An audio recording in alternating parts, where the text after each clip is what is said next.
2023, j'ai personnellement, parce que j'étais en prison, vous étiez sous blocus. J'ai pris la responsabilité, je vous en ai informé par la suite, de contacter son fils après le discours du 3 juillet pour lui dire, à partir du moment où votre papa a décidé de ne plus aller aux élections, vous êtes la seule personne à pouvoir l'aider à sortir par ce qui reste de la grande porte. Et que tous ceux qui veulent être candidats aujourd'hui vont l'encourager à continuer la répression. Il s'en est rendu compte trop tard pour essayer de rétropédaler, appeler à l'apaisement, mais le mal était déjà fait. Les morts ne reviendront pas. Les amputés ne retrouveront ni leurs bras, ni leurs jambes. Les éborgnés ne retrouveront pas leurs yeux. Et on a toujours des malades qui sont évacués à l'étranger du fait de cette répression à venir. Je n'ai pas été écouté. Au contraire, qu'est-ce qu'on a dit? Ils auraient pu négocier quand ils étaient en mars 2021 parce qu'ils étaient en position de force. Mais qu'est-ce que vous avez fait en mars 2021 lors de votre discours du 8 mars? Vous avez dit que le président Macky Sall, il reste 2 ans. Et que ces 2 ans-là, encadrons-le, aidons-le à finir et qu'il transfère ce pays-là en paix pour qu'on continue à reprendre. Il y a eu autre chose qui a été dit, mais puisque nous sommes dans des moments dits de décrispation et qu'il n'est plus notre adversaire, je pense qu'on peut même ne pas aller dans ces relations-là. Juste pour dire que, à quel point moi je tiens à la concertation et au dialogue. Et cela a été tout le temps la posture de PASTEF, de continuer à entretenir ce dialogue-là, si tant est que les conditions de sa tenue obéissent à des règles ou à une logique de sincérité qui vont aboutir à des conclusions qui seront convenues, consensuelles, appliquées par toutes les parties prenantes. On n'a pas été écouté à temps. Et on aurait pu faire l'économie de ces balafres sur le visage, sur l'image de la démocratie sénégalaise, de frères et sœurs incarcérés dans des conditions extrêmement difficiles, de morts qui ne reviendront jamais, de traumatisés et de blessés qui garderont le séquelles à vie. Voilà Bassirou Diomaye Faye en toute discrétion aux côtés de Ousmane Sonko dans le cadre du projet que nous portons tous aujourd'hui.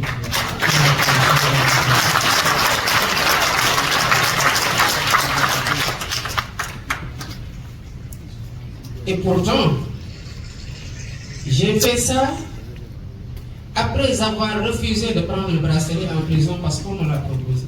Après 2 mois d'incarcération, ils sont venus me dire, ok, on peut te libérer, mais à condition que tu prennes le bracelet. Je dis que je ne prendrai pas le bracelet. Pourquoi? Parce que je ne peux pas prendre le bracelet. Je n'ai rien fait. Quand vous aurez fini avec votre ingénieur électoral, mais remettez-moi là où vous m'aviez trouvé, à savoir mon bureau à 22h, à des heures d'arrestation illégale. Mais tout ça a été entretenu par des gens à qui ne profitait pas notre candidature. Après s'en être pris au président Ousmane Sonko, ils s'en sont pris à moi. Même dans les chefs d'accusation de jonction de la procédure me concernant, il y a eu le vol de portable, alors que j'étais en prison.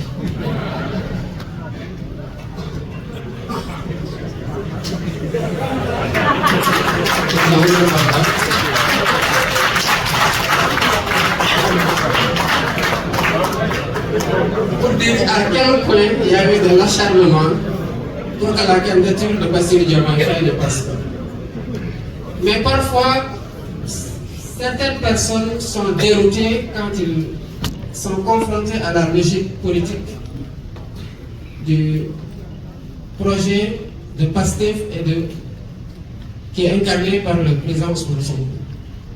Je le rappelais ce matin au leader.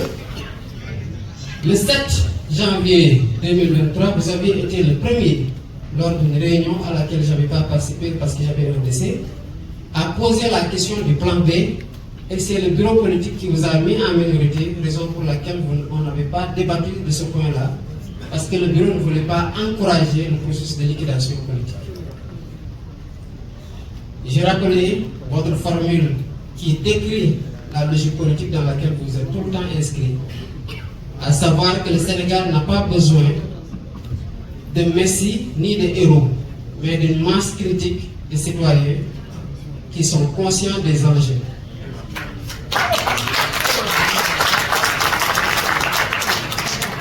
Puisque vous êtes un Diola et qu'il y a toujours quelque chose qui reste, j'ai complété en disant que ces citoyens-là doivent avoir le courage d'agir pour faire changer les choses.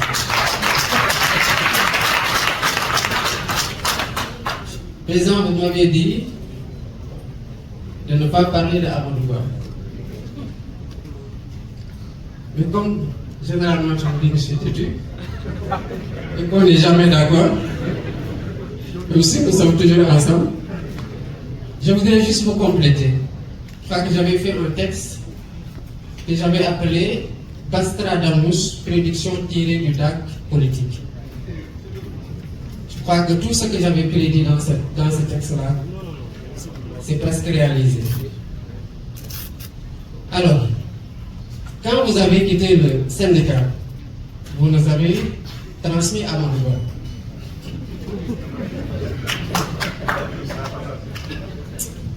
Et de la même façon que vous aviez été cette vigie-là pour réduire à sa plus simple expression la catastrophe qu'il était en train de faire au niveau des impôts et plus tard au niveau du ministère de l'économie et des finances, nous avons continué sur cette perspective, dans cette perspective-là.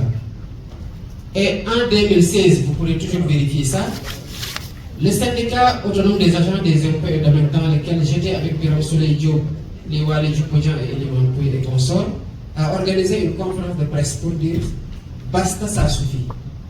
Parce qu'à chaque fois que les agents allaient en contrôle fiscal et qu'ils faisaient des redressements à coût de milliards, illégalement Amadou Ba décidé d'une simple lettre en violation des dispositions de la loi qui dit qu'aucune autorité ne peut, sous peine d'en être personnellement responsable, entraver le recouvrement des impôts et droits et taxes de toute nature. Et il y a eu la première fois qu'il l'a fait, c'était dans un dossier de cimenterie. Vous avez même, en tant qu'agent, menacé de porter plainte. Il y a eu un rétropédalage. En 2016, nous avons dénoncé ça. Nous sommes allés organiser une conférence de presse pour lister tous les dossiers sur lesquels Amadou Ba avait compromis les intérêts du trésor public et donc des Sénégalais au profit d'entreprises étrangères.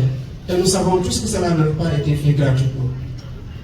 Quand j'ai appris qu'il était impliqué dans des soupçons de corruption et que celui qui l'a fait candidat y a cru, j'ai dit parce qu'il le connaît. Je sais que si c'était moi, Ousmane ne va poser aucun parce qu'il saura que ce n'est pas vrai. Donc c'est parce qu'on sait qu'il est dans ces pratiques-là qu'on a voulu en savoir un peu plus. Et certainement, l'histoire dira ce qu'il en a été un jour. Ces pratiques-là, qu'on a appelées remises gracieuses à l'époque, ont été perpétuées.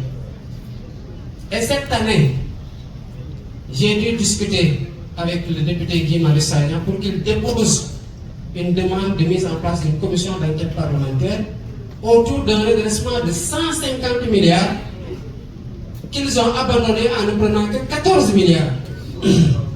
Au même moment, l'ONG africano-américain là, si je ne me trompe pas du nom, dénombrait le nombre de morts à la Méditerranée à 6618.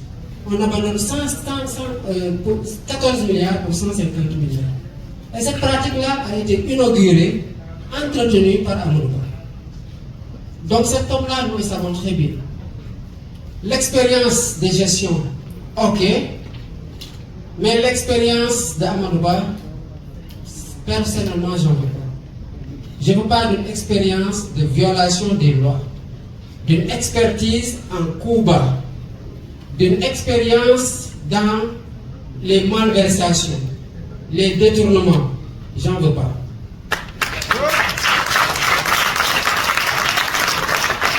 J'ai décidé, pendant 15 ans que j'ai été aux impôts, d'être un fonctionnaire orthodoxe, vertueux, sérieux et compétent au service de mes collègues dans le cadre où j'ai contribué grandement à améliorer les conditions de travail et de vie.